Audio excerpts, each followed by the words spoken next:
కరీంనగర్లో తొలిసారిగా యువతను భాగస్వామ్యం చేస్తూ జెన్జీ విజిలెన్స్ వాచ్ డాగ్ కమిటీని ఏర్పాటు చేయనున్నట్లు ప్రకటించారు.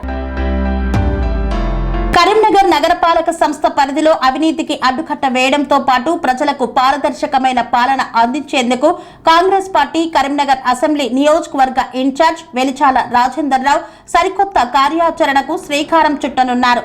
నగరంలో తొలిసారిగా యువతను భాగస్వామ్యం చేస్తూ జెన్జీ విజిలెన్స్ వాచ్ డాగ్ కమిటీని ఏర్పాటు చేయనున్నట్లు ప్రకటించారు. కరీంనగర్ మైత్రి హోటల్లో మార్కెట్ కమిటీ చైర్మన్ ఆకుల నరసన్న, కాంగ్రెస్ పార్టీ కార్పొరేటర్లు, సర్పంచులు, మార్కెట్ కమిటీ డైరెక్టర్లు, కాంగ్రెస్ నాయకులతో కలిసి నిర్వహించిన మీడియా సమావేశంలో రాజేందర్రావు కీలక ప్రకటన చేశారు.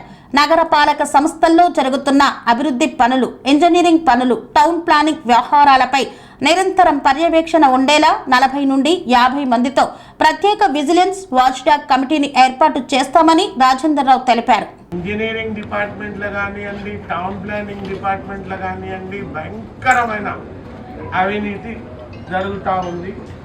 ఏసీబీ తలుపు తట్టింది ఆల్రెడీ. జెన్ జీని పూర్తిగా తీసుకొని నేను ఒక విజిలాంటీ కమిటీ, వాచ్ డాగ్ కమిటీ, ఒక 40 నుంచి 50 మంది మెంబర్స్ తోనేదైతుందో ఏసీ, దాంట్లో యువ లాయర్లు, యువ ఆర్టీఐ యాక్టివిస్టులు, ఐటీ ప్రొఫెషనల్స్, ఇటువంటి వాళ్ళని సెలెక్ట్ చేసి ఒక 40 మంది మెంబర్ల టీంతో ఏదైతుందో ఒక వాచ్ డాగ్ కమిటీ వేసేదైతుందో, ఈ వాచ్ డాగ్ కమిటీ వాళ్ళు ఆర్టీఐ ద్వారా సమాచారం సేకరించడం, ప్రతి విషయం వాళ్ళ డివిజన్లలో జరిగే ఇంజనీరింగ్ వర్క్లను ఫీల్డ్ ఇన్స్పెక్షన్లు చేయడం, మరియు టౌన్ ప్లానింగ్, టౌన్లో జరిగే పెద్ద పెద్ద కాంప్లెక్స్లు ఎక్కడ వస్తున్నాయి, పెద్ద పెద్ద building thousands of square foot కట్టేటి ఎక్కడెక్కడ వస్తున్నాయి, శాంక్షన్ ప్లాన్ ఎట్లా ఉంది, ఎగ్జిక్యూషన్లో ఏదైతుందో డీవియేషన్స్ ఏమున్నాయి, ఈ చైన్ గ్యాంగ్లను, రిటైర్డ్ ఎంప్లాయీలను మీడియేటర్ల లాగా పెట్టుకొని, డ్రైవర్లను మీడియేటర్ల లాగా పెట్టుకొని ఎట్లా వసూలు చేస్తున్నారు అని అబ్జర్వ్ చేసేటానికి ఈ విజిలాంటీ కమిటీ ఒకటి వేసేదైతుందో, ఈ విజిలాంటీ కమిటీలో ఉన్న నంబర్స్ కూడా నా సొంత ఖర్చుతోని ఒక 10 హోర్డింగ్లు సిటీ మొత్తంలో తీసుకొని, ఆ హోర్డింగ్ల మీద మొత్తం ఈ విజిలాంటీ కమిటీలో ఉన్న మెంబర్స్ పేర్లు, టెలిఫోన్ నంబర్లు డిస్ప్లే చేస్తాను. సోషల్ మీడియాలో కూడా ఇన్స్టా ద్వారా, సోషల్ మీడియా ద్వారా ఇవి డిస్ప్లే చేసి ఎవరైనా వాళ్ళని కాంటాక్ట్ చేయొచ్చు. నా వెలిచాల ప్రజా కార్యాలయం కూడా ఏదైతుందో టెలిఫోన్ నంబర్స్ మొత్తం డిస్ప్లే చేస్తాను. సో దీన్ని కంట్రోల్ చేసేటానికి, ఈ అవినీతిని మనం సత్యయుగంలో లేం కాబట్టి కొంత డెఫినెట్గా ఏదైతున్నదో కంట్రోల్ చేసి రెడ్యూస్ చేసే కార్యాచరణ రూపొందిస్తా. ఖచ్చితంగా కార్పొరేషన్ వర్కింగ్, టౌన్ ప్లానింగ్లో కానీ, ఇంజనీరింగ్ డిపార్ట్మెంట్లో కానీ క్లెన్జింగ్ యాక్ట్ టేకప్ చేస్తాం. మేము మొత్తం మందిని ఆ పనిలో ఉండి తప్పకుండా కరీంనగర్ ప్రజలకు డెఫినెట్గా ఇంతకు ముందు కన్నా కాంగ్రెస్ ప్రభుత్వం ఉండడము, వెలిచాల రాజేందర్రావు గారు ఇక్కడ కరీంనగర్ అసెంబ్లీ ఇన్ఛార్జ్గా ఉండడము ఏదైతున్నదో అడ్వాంటేజ్గా పరిణమించింది. ఈ క్లెన్జింగ్ ఆపరేషన్ ఏదైతున్నదో సీరియస్గా తీసుకొని చేస్తున్నారు అన్న భావన కలిగించి అది యాక్షన్లో తప్పకుండా చూపిస్తామని చెప్తున్నాం.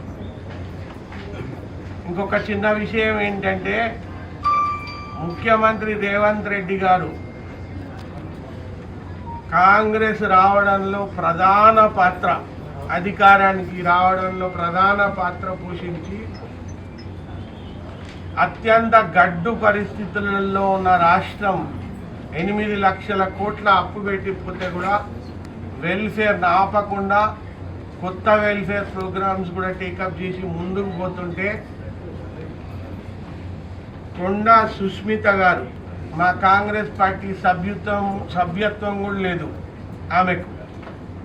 ఇది మొదటిసారి కాదు, రెండోసారి మూడోసారి వీధి రౌడీలు మాట్లాడే దృష్టికి పోవడము, ముఖ్యమంత్రి గారు రెవెన్యూ మినిస్టర్కి ఇన్స్ట్రక్షన్స్ ఇవ్వడము, త్వరితగతిన ఇది పరిష్కారం చూపాలి. దీనికి రాష్ట్రం మొత్తం మీద చాలా సమస్యాత్మకంగా ఉంది అని మౌఖిక ఆదేశాలు ఇవ్వడం. పొంగులేటి శ్రీనివాస్ రెడ్డి గారు దీంట్లో తప్పిదాలు జరిగినాయి, ఈ తప్పిదాలు జరిగిన పొరపాట్లను సరిదిద్దుతాము, ఈ బాధితులకైన కష్టానికి నేను పర్సనల్గా కూడా ఏదైతున్నదో క్షమాపణ కోరుతున్నా అని కూడా చెప్పడం జరిగింది. ఈ 22A అన్నది ఈరోజు మొదలైన విషయం కాదు, ముందటి నుండి ఈ 22A సబ్జెక్టు టీఆర్ఎస్ ప్రభుత్వం ఉన్నప్పుడు కూడా ఎన్నో వేల ఎకరాలు 22Aలో పెట్టడం, ఆ 22Aలో పెట్టిన వాటికి కోట్లల్లో కూడా ఫైట్ చేయడం, ఇవన్నీ ఎన్నో ఉదంతాలు ఉన్నాయి. కానీ కరీంనగర్కు సంబంధించినంత వరకు చాలామంది దీంతో ఎఫెక్ట్ అవుతున్నారు.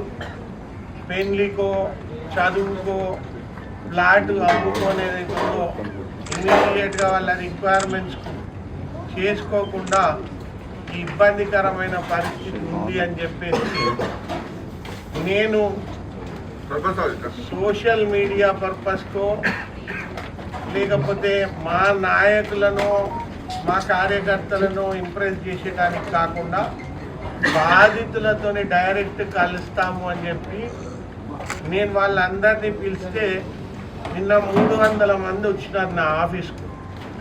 ఆ 300 మంది డైరెక్ట్లీ అఫెక్టెడ్ పార్టీసే. వాళ్ళందరూ క్రొనలాజికల్ ఈవెంట్స్ ఎప్పుడు పెట్టడం జరిగింది, ఎందుకు పెట్టడం జరిగింది, వాళ్ళకున్న బాధలు ఏంటి, ఇవన్నీ ఏదైతుందో చెప్పడం జరిగింది. అక్కడి నుండే నేను 2 సార్లు కలెక్టర్ గారితో ఫోన్లో మాట్లాడడం జరిగింది. కలెక్టర్ గారు కూడా ఏదైతుందో చాలా ప్రోయాక్టివ్గా పాజిటివ్గా రియాక్ట్ అయింది.